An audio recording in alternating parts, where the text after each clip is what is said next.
So, last class we looked at the quick return synthesis, and for the slider crank synthesis, for a 2 position slider crank synthesis, we saw that if you specify one of the 3 quantities, either the offset,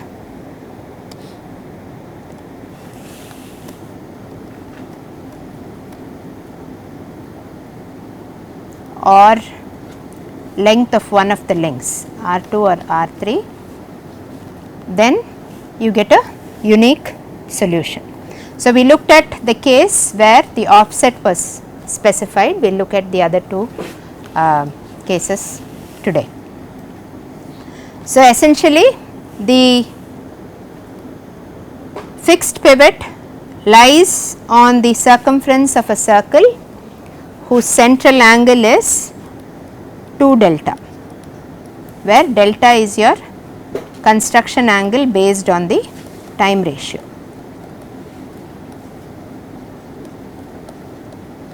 Based on the given time ratio.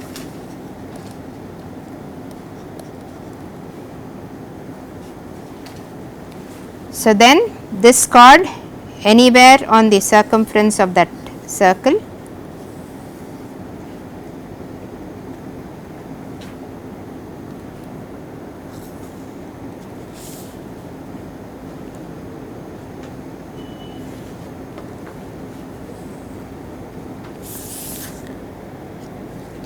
So, this angle is delta, and you can have any number of solutions, but this, if this is the specified offset of the slider crank, then you locate the point OA in this manner.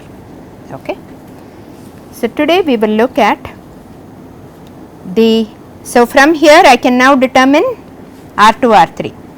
So, I again have OA B1 equal to R3 plus R2, OA B2 equal to R3 minus R2. So, I get a unique solution once I know. So, what is given here is the stroke and the time ratio, stroke B1 B2 and time ratio, and the offset is specified. So, let us look at the next case where you are given stroke, you are given the time ratio, hence you know delta, and you are given R3, which is the length of the connecting rod. Okay. If I look at the geometry, okay, I do not know the solution yet, but I know what it is going to look like in the 2 extreme positions. From the geometry, I want to figure out how to construct this mechanism.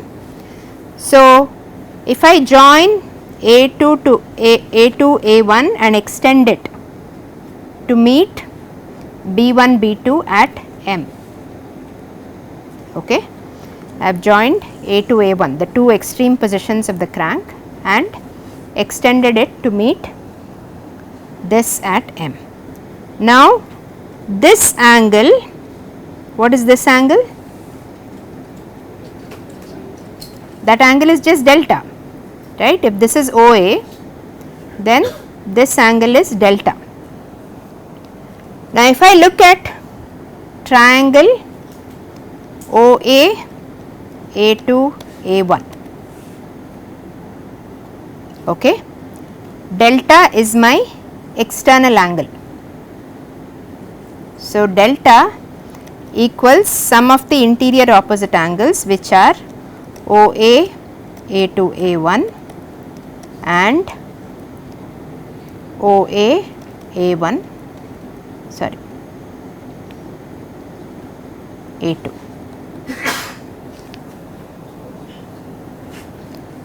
But obviously, in this triangle you have OA A2 equal to OA A1 equal to R2,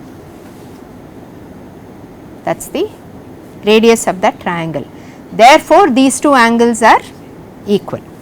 So, each of these angles, so this angle here is delta by 2, therefore, this angle vertically opposite, this is also delta by 2. Okay. Now, let me look at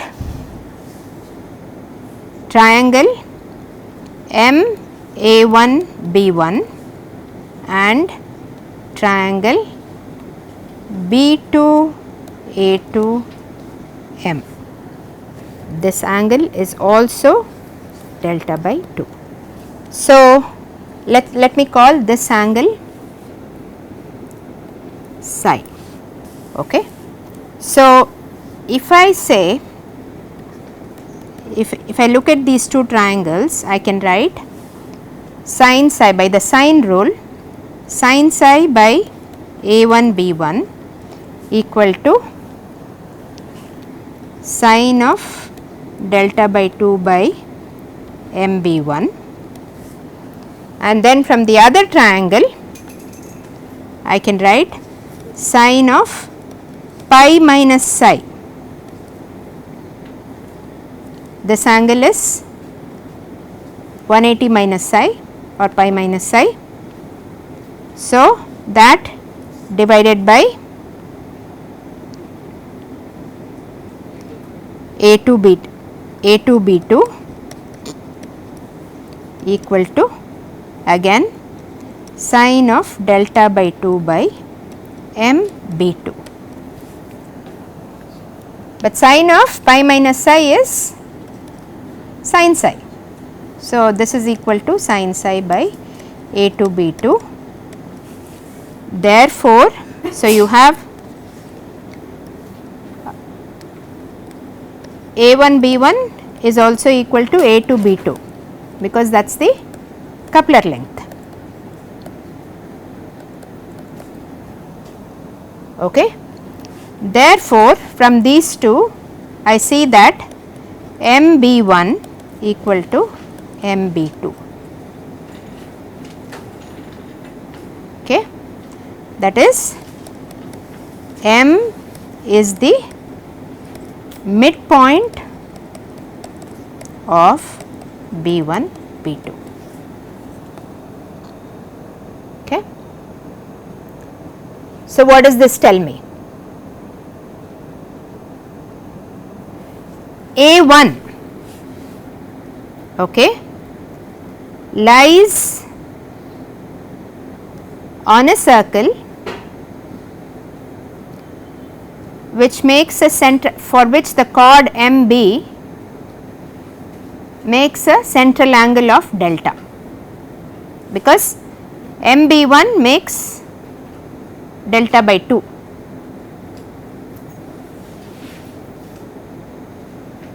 Okay. Similar to what we did here, you have B2 OA B1, you know, where B2 B1, that is the chord, OA lies on a circle whose central angle is 2 delta, and now I have this additional information that A lies on a circle for which this chord MB1, where M is the midpoint of B1 B2, makes a central angle of delta. Okay. So, I use these two to basically construct. So, because I am given R3, R3 is A1 B1, right. This is the given R3, this is what I want to use. So, let us do that. So, I have B1 B2, I construct M is the midpoint of B1 B2. Okay. So, from B1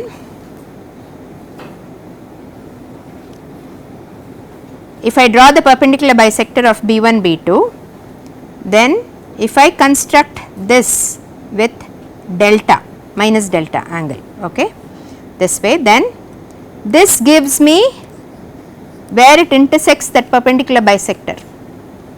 gives me the center of the circle on which OA lies, because this is again going to make the angle delta. Central angle will be 2 delta. Okay. So, this pivot, the fixed pivot for the crank lies on this circle. So, I can construct a circle that passes through B1 B2 with center at OA. Okay.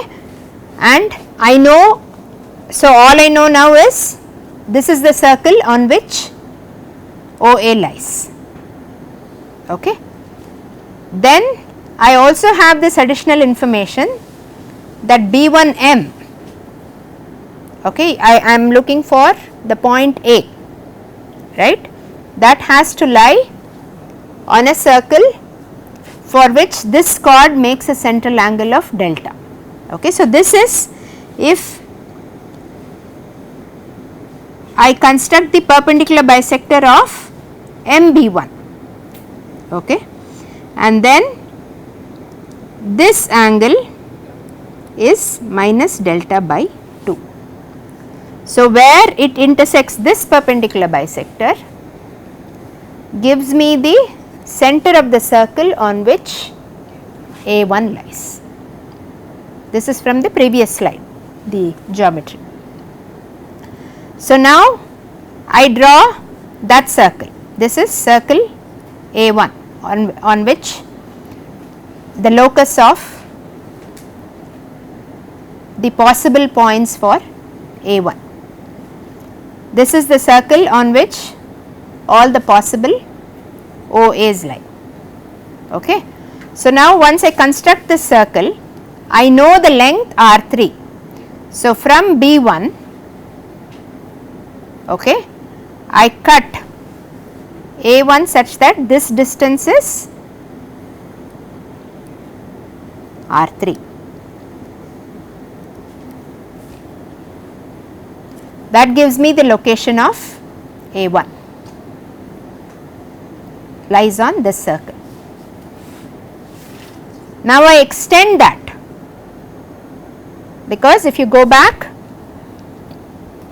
you see that B1, A1, OA, they lie on a line, it is an extreme position. So, the two links are collinear. So,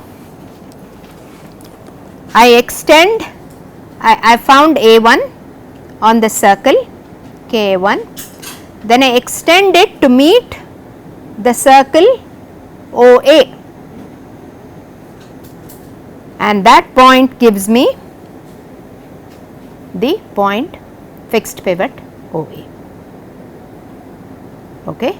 So, this is sort of a zoomed in version of this, okay, because I am showing you the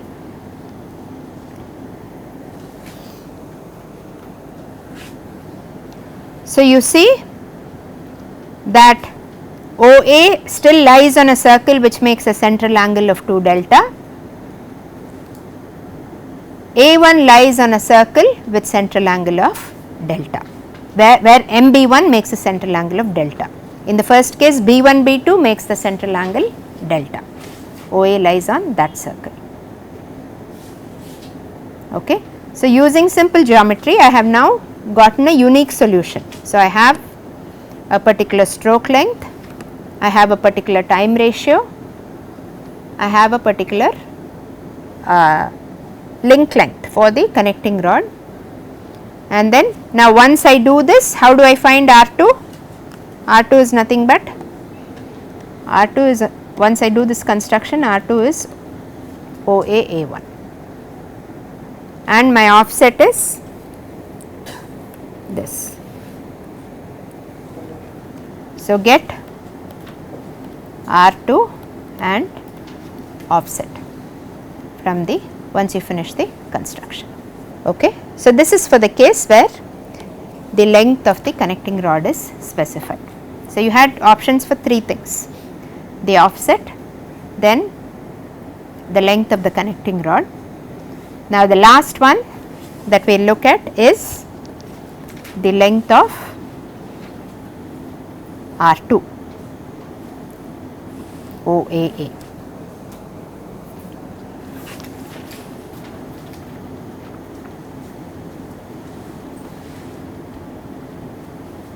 Do you need me to write the steps for the previous one, or you're okay, right? It's fairly straightforward.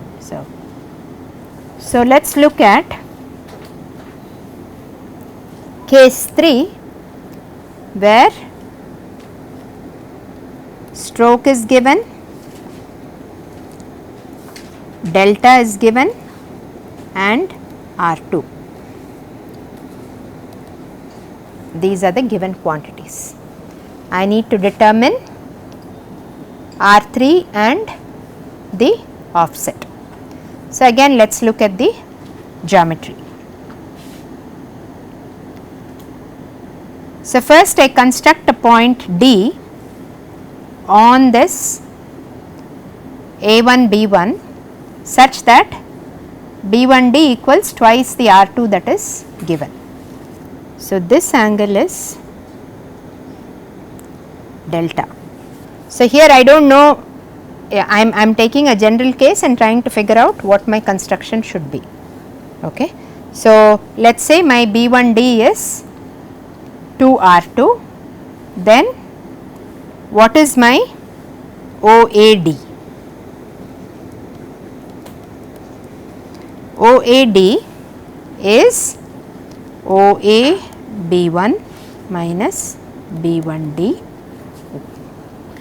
which is equal to R3 plus R2 minus 2R2, because by construction I have constructed D in such a way that B1D is 2R2. So this is equal to R3 minus R2. What else is R3 minus R2? OA B2. So this is equal to OA B2. I take n, a point n, such that it is the midpoint of B2D. So let n be the midpoint of B2D. Then I have already shown this is equal to this. I have taken n as the midpoint, so this is equal to this, right? B2n equal to nd, and this side is common. So the two triangles are congruent. Therefore, triangle DO2N is congruent to triangle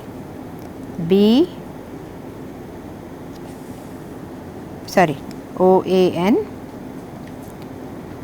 B2OAN. Those two triangles are congruent. Okay. If I take this angle, so these two angles are half of each other, right? And this is a 90-degree angle. This is 90. This angle is delta by 2.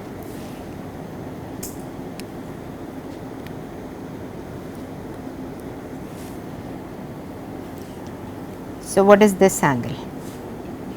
90 plus delta by 2. Therefore, D is going to now lie on a circle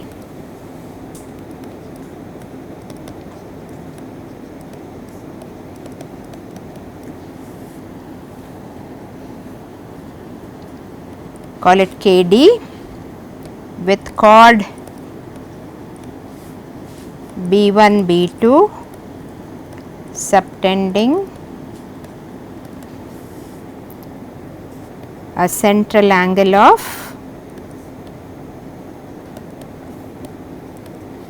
2 into 90 plus delta by 2, which is equal to 180 plus delta.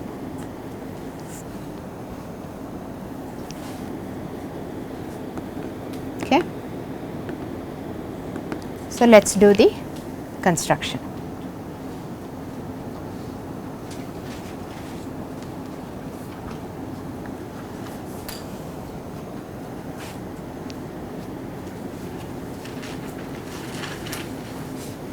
So I have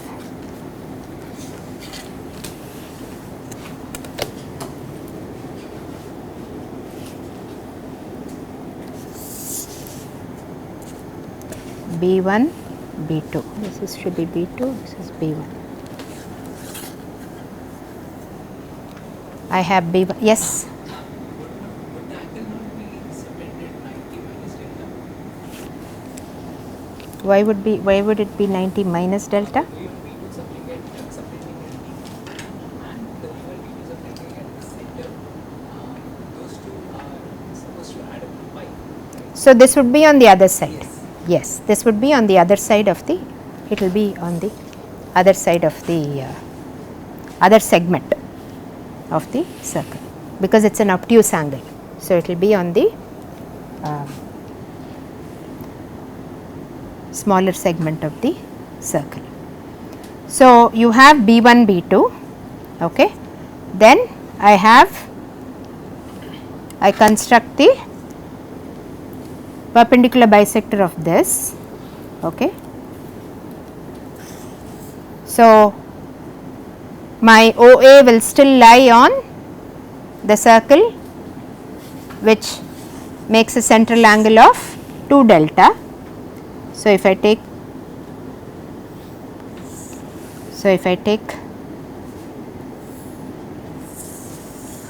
minus delta from here, this will give me the location of the center of the circle on which OA lies, just like earlier, okay. Now to construct the other one, I measure to find, say again B1, B2 has to subtend an angle equal to 90 plus delta by 2 on the circumference, which means 180 plus. So I take this 90 plus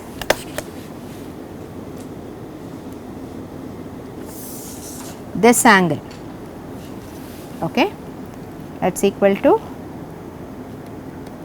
90 plus delta by 2. I construct it there.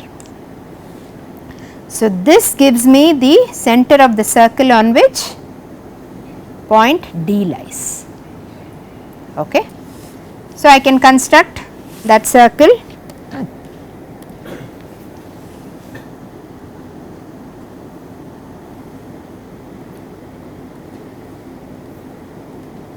with center at CD and this radius, okay. And then I know there is not a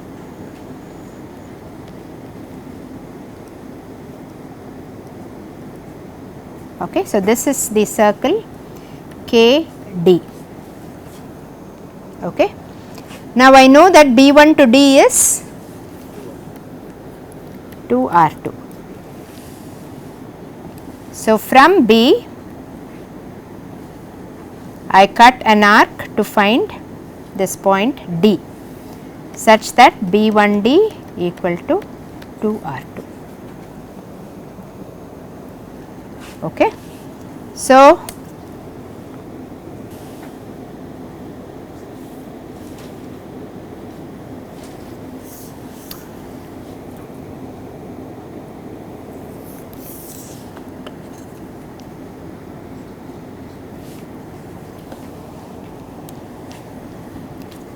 and I still have to draw this circle. So I have, because I have to find OA, right. So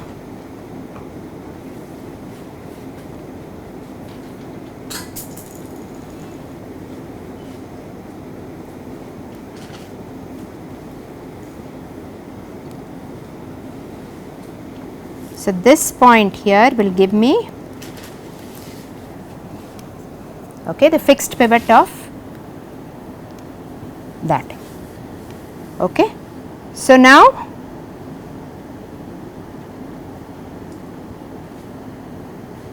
I have located OA from, so OA to B1 is R2 plus R3, okay. So I know R2, so if I, this gives me, sorry, A1, A1 B1 will be R3.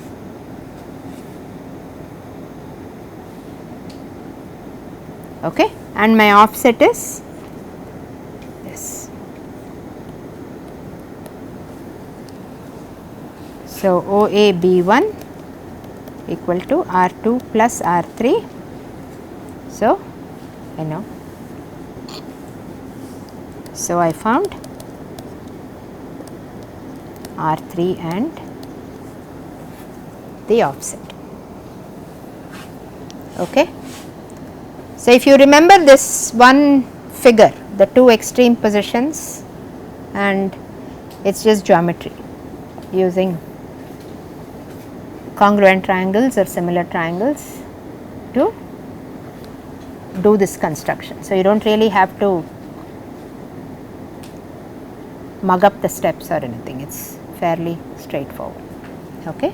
So, this circle here is, as it has been from the first construction, that is the circle on which OA lies. Okay.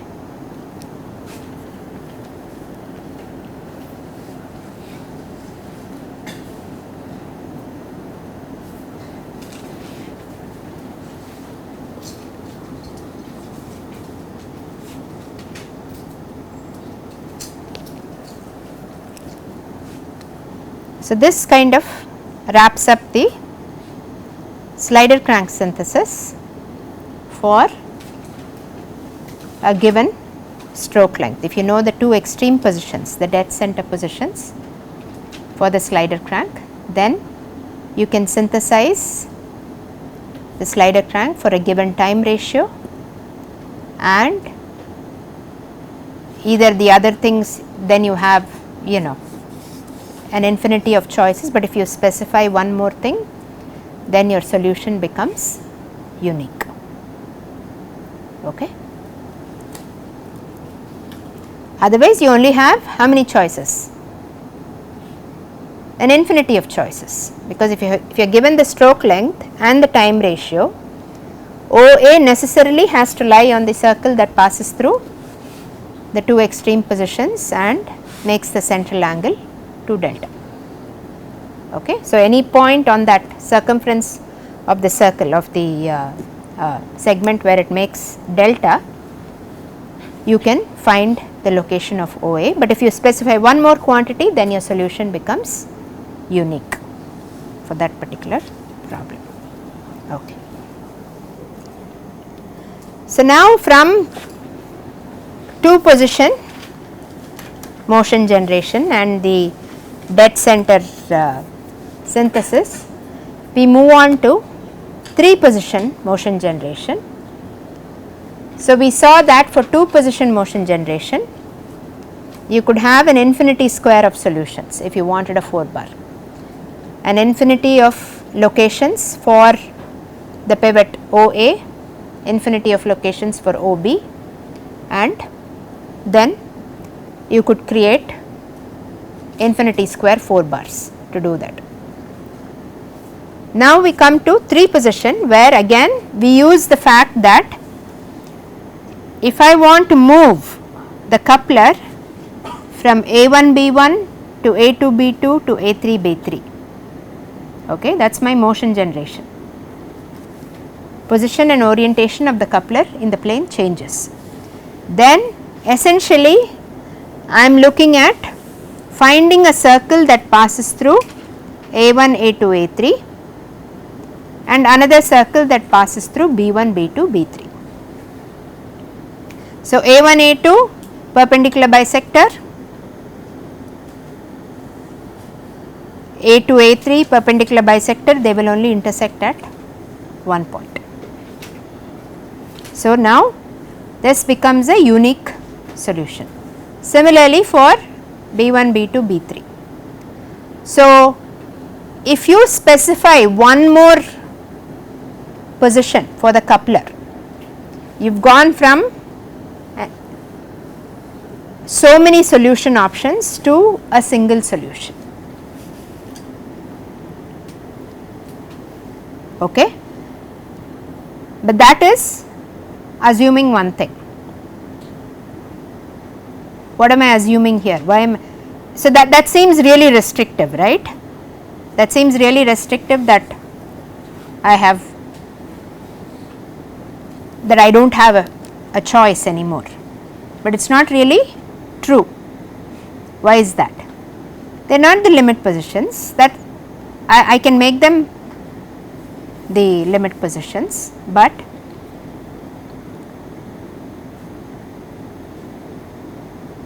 what am I fixing here that I need not fix perhaps? The points A1, B1.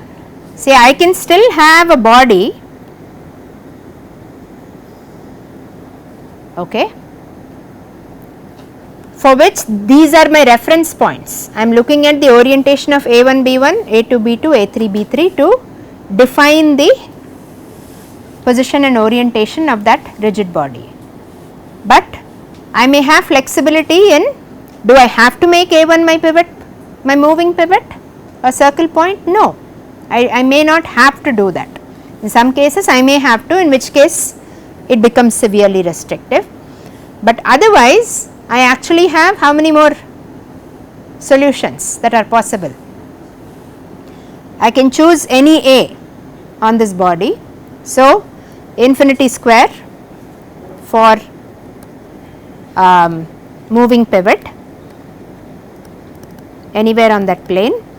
Similarly, moving pivot 1 and infinity square for moving pivot 2. So, I need not pick A1 and B1. So, if this picking A1 and B1 gives me a solution that I am not happy with, I do have options. That's the point I am trying to make here. For A1, B1, if I choose A1 and B1 as my moving pivots, I only have one solution. But I could choose something else as my moving pivots, even though my reference for the motion generation is A1, B1, A2, B2, A3, B3. Okay? Because essentially what will I do? I could have like this, A1, B1 moves to A2, B2, moves to A3, B3, but I can pick some other point E and F on that body, and what would be the relationship of E and F with AB in each position? They would be, it's a rigid body, they are all points on the same rigid body, so they are invariant with respect to AB. So, I just change my problem from A1, B1 moves to A2, B2 moves to A3, B3. If I pick EF as my moving pivots, then I say E1, F1 moves to E2, F2 moves to E3, F3. Once I do that, then my E, OE and OF may be in more suitable locations. Or if the first case, if A1, B1, if that one gave me toggle positions in between or was unsuitable for other reasons, now I have more options. Okay. Again, with the graphical method, it is sort of a trial and error method that you are using here. So, in each case you would have to either construct a model or simulate to make sure that it moves from A1, B1 to A2, B2 to A3, B3 without encountering a toggle position, okay, which may or may not happen. Okay. But intuitively it is very easy to understand. Those 3 points lie in a circle, it's and these are the choices that you have. So, this is the case where you can choose alternate moving pivots or alternate circle points for this synthesis. If I wanted to limit it to these positions, what do I do? And if I ensure that it is moving in the right order 1 to 2 to 3, then I can just connect a driver diode. So, I can say OEE, E1 has to move to OE E3. Okay, I keep this part of the mechanism the same. You know, I may have a OF, I have not drawn it here, but I will find OF, and so OF may be somewhere here. So, I can say that this linkage OE E1 F1 OF. So, this is my fixed pivot E1 F1 OF. This 4 bar is capable of moving this rigid body from the through the required positions A1 B1, A2 B2 and A3 B3. Okay. And if I have ensured that it is moving it in the same order, if that is what I want, then I can just look at the 2 extreme positions. I can make OE E1 and OE E3 my 2 extreme positions. So, then I can say that is my rocker which has to move through this angle theta, and then I can connect a driver diode to it.